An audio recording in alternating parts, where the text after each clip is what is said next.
Comentário: Atos dos Apóstolos, capítulo 2. Bíblia do Peregrino, por Luiz Alonso. Versículos de 1 a 13. Liga-se com Lucas 24:49. O dom do Espírito é, segundo João, consequência da glorificação de Jesus. Prometido, 14:17, e entregue, 20:22. No relato de João, a entrega tem certa intimidade, embora bom com ressonâncias de criação. Lucas apresenta em cena dramaticamente o acontecimento transcendente. Com seu adiamento, obtém tempo para a preparação comunitária e a reconstituição dos 12. Propõe como data a festa das semanas, ou seja, as 7 semanas depois da Páscoa, o 50º dia, em grego, Pentecoste, Êxodo 34:22, Números 28:26. Anteriormente, festa da oferta de primeiras espigas, mais tarde unida à recordação da aliança do Sinai. E descreve a vinda com imagens clássicas de teofania, os efeitos à semelhança de alguns antecedentes. Do Antigo Testamento, temos de recordar o dom do Espírito ao rei, Saul, 1 Samuel 10:6, Davi, 1 Samuel 16:13, ao Messias, Isaías 11:2. Pelos elementos narrativos, deve-se destacar a partilha do Espírito entre os 70 colaboradores de Moisés, Números 11. Aí Moisés expressa o desejo de uma infusão do Espírito para todo o povo, desejo que Joel converte em profecia, 3 de 1 a 5. Nessa cena, e no caso de Saul, o Espírito manifesta sua presença, com sinais orgiásticos ou estáticos. Entre os símbolos apresenta o vento, porque em grego espírito é a mesma palavra que vento, conforme João 3:8, e o fogo, elemento da divindade.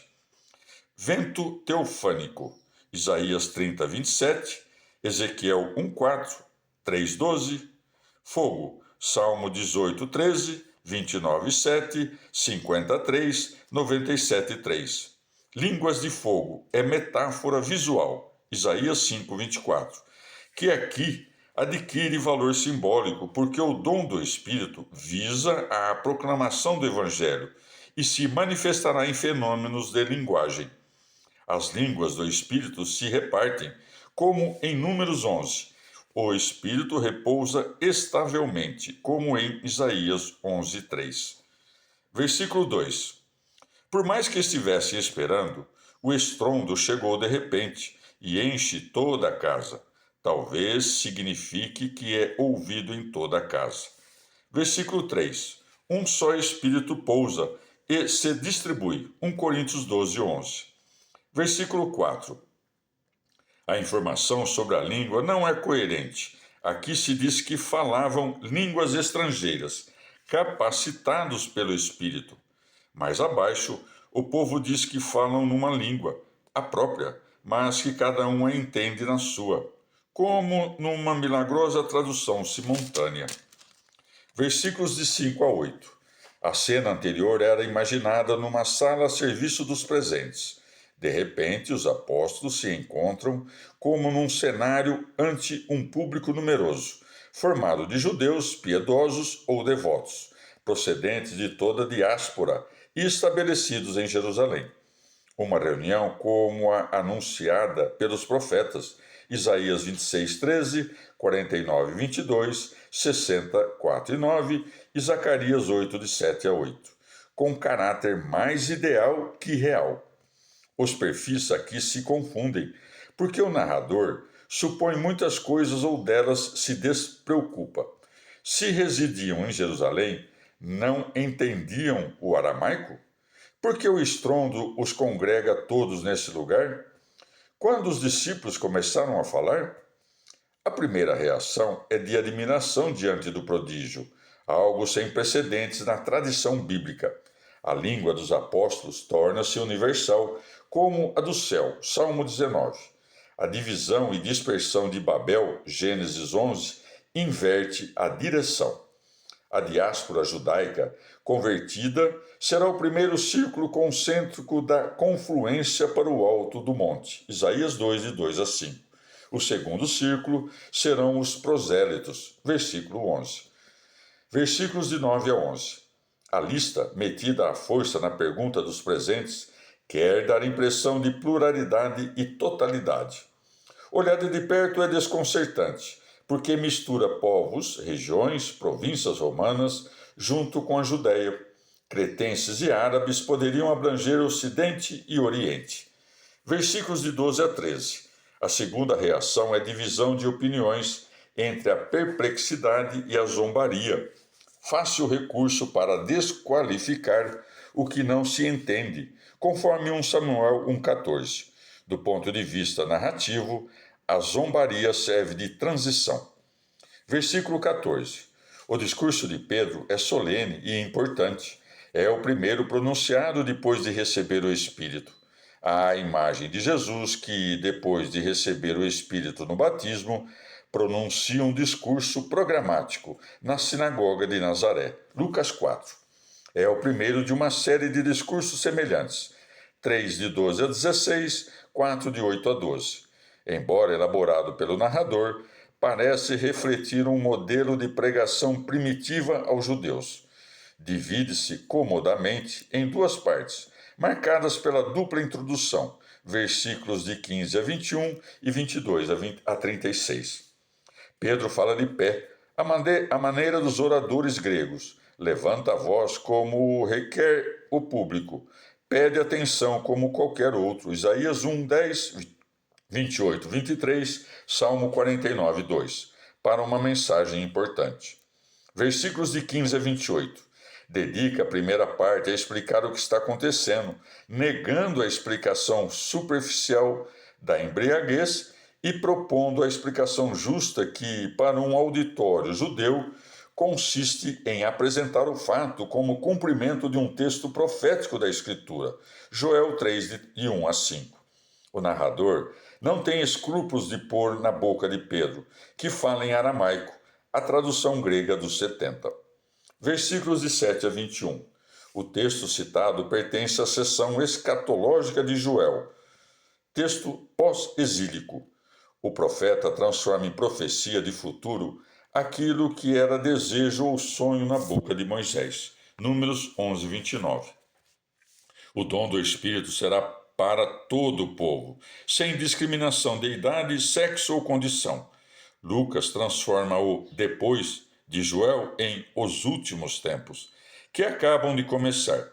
Transforma servos e servas, condição social, em meus servos e minhas servas, condição religiosa do povo, do novo povo de Deus.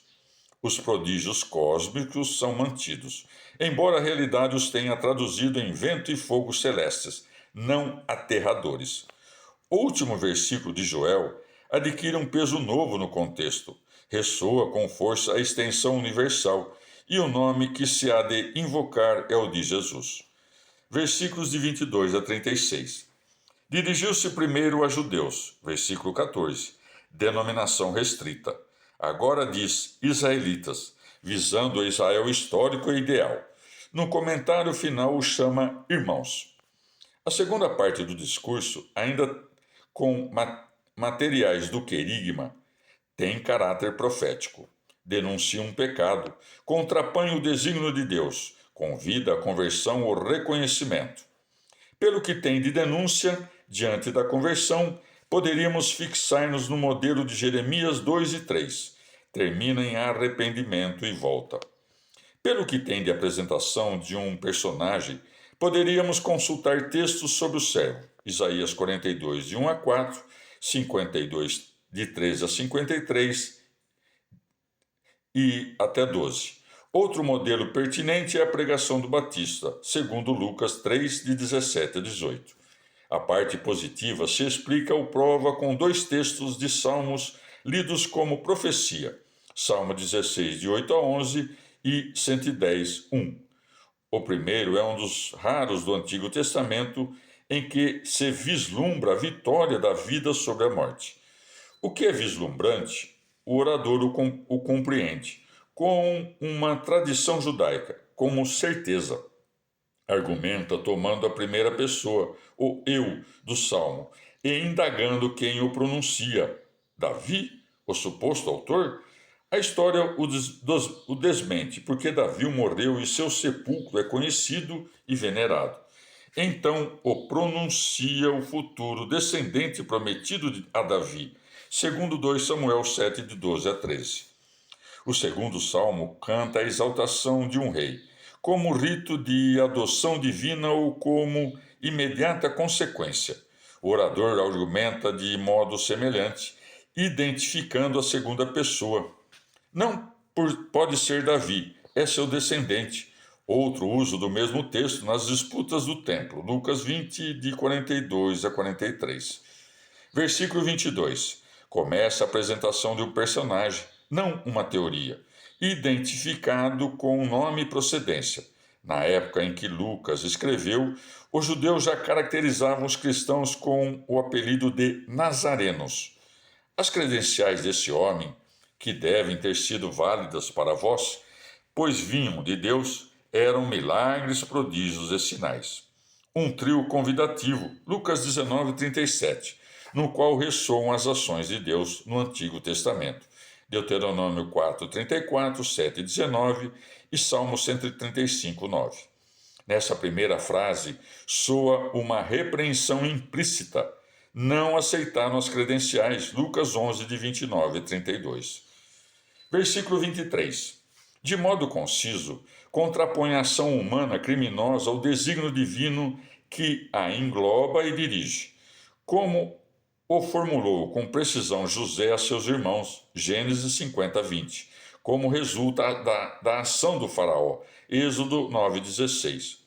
Na denúncia de tipo profético, figuram os ouvintes como autores e os pagãos como instrumento executor, conforme Lucas 22, 2, com o verbo anaerein.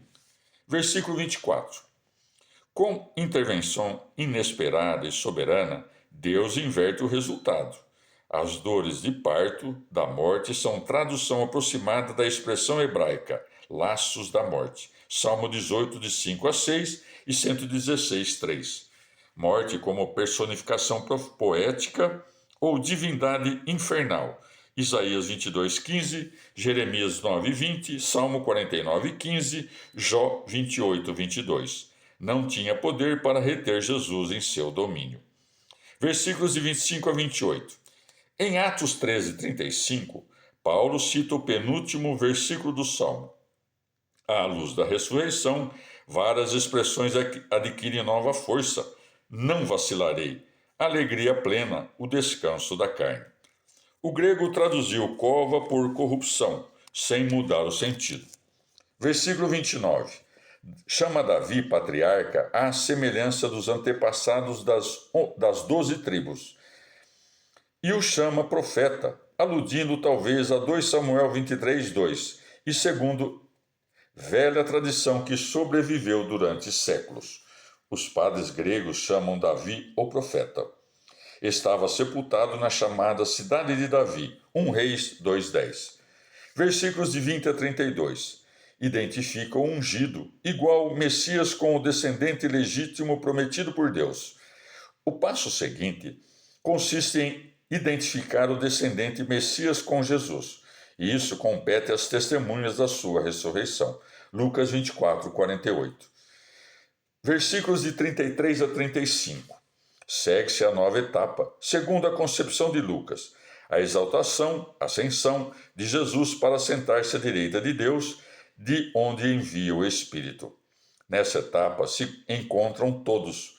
Se os apóstolos não podem ser testemunhas da entronização celeste, é testemunha o Espírito de Deus, manifestado em sinais auditivos e visuais. O Salmo 110 é um dos sinais citados do Novo Testamento, pois já era lido em chave messiânica entre os judeus. Versículo 36, breve conclusão. Dirige-se à casa de Israel, título histórico do povo, frequente em Jeremias e Ezequiel, Salmo 98, 3 e 115, 12. Dirige-lhes um imperativo energético. reconheça. O complemento equivale a uma profissão de fé formal dos dois títulos de Jesus, Messias e Senhor. O primeiro supõe que todas as promessas que se cumpriram, que as esperanças se realizaram e que não se deve esperar outro, Lucas 7, de 19 a 20. O segundo é o título divino, conferido a Jesus a partir da sua glorificação. Quando o nome de Yahvé deixou de ser pronunciado, foi substituído por Adonai, em hebraico, por Kyrios, em grego. Os cristãos o atribuíam a Jesus, especialmente na liturgia, Filipenses 2,11, às vezes polemizando com o uso de tal título por parte do imperador. Pedro até agora não disse: arrependei-vos, fazei penitência, convertei-vos. Não ameaçou com o castigo iminente, nem pronunciou promessas maravilhosas. Pediu muito mais, sóbrio e conciso na denúncia, porque não é preciso encarecer o crime. Instituiu no aspecto positivo, no desígnio e na ação de Deus, na pessoa e no destino de Jesus. Versículo 37. A reação do público heterogêneo é semelhante à dos ouvintes do Batista, Lucas 3, 10 e 14. O verbo grego, segundo a etimologia, significa sentir fisgadas no coração. Significa remorso, algo que morde, em Eclesiástico 20, 21. Chama os apóstolos de irmãos. Versículo 38. O Batista convidava ao arrependimento, ao batismo para o perdão dos pecados e à emenda de vida, Lucas 3:3. Pedro acrescenta duas correções substanciais. O batismo deve ser recebido invocando Jesus como Messias. Além do perdão, se receberá o dom do Espírito Santo. Trata-se já do batismo cristão, conforme Mateus 28:19. Versículo 39. Os presentes simbolizam todo o resto de Israel, distante ou futuro, conforme Isaías 57:19, Salmo 102:29. Termina com a expressão tradicional, o Senhor nosso Deus. Versículo 40.